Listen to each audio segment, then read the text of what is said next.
Yusuf Arim, TRT World's Editor-at-Large, is with us from Turkey. Good evening to you. Thanks for having me.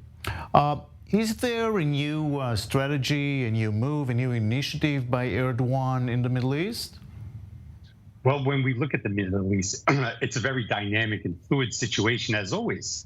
So when you have a region that's undergoing a geopolitical change, certain issues as the understanding that there'll be less U.S. presence in the region in the future, a more aggressive Iran, and other geopolitical issues, war in Ukraine on the hinterland. This requires policies to adopt and adapt to this changing dynamic in the region. And that's exactly what we're seeing by the Turkish president and Turkish foreign policy.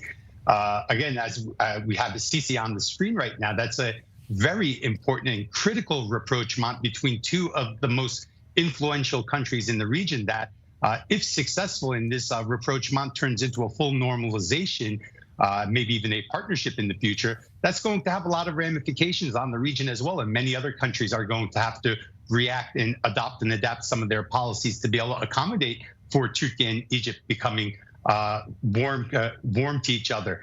So yes, the Turkish president's seeing what's going on the geopolitical chessboard, and he's making minor changes, sometimes major changes, that are in Turkey's interest.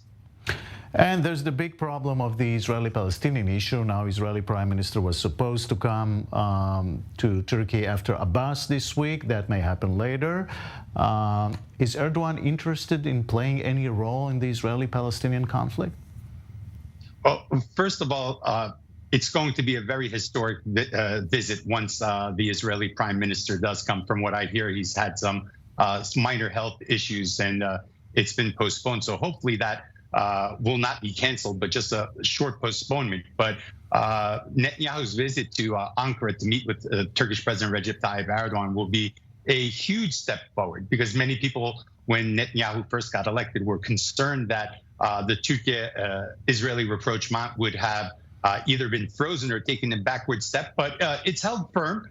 It maybe hasn't progressed as much, but it has not gone back either, which is positive. And this visit did open and create the potential to be able to advance the relationship under his administration as well. Now, does Erdogan want to moderate?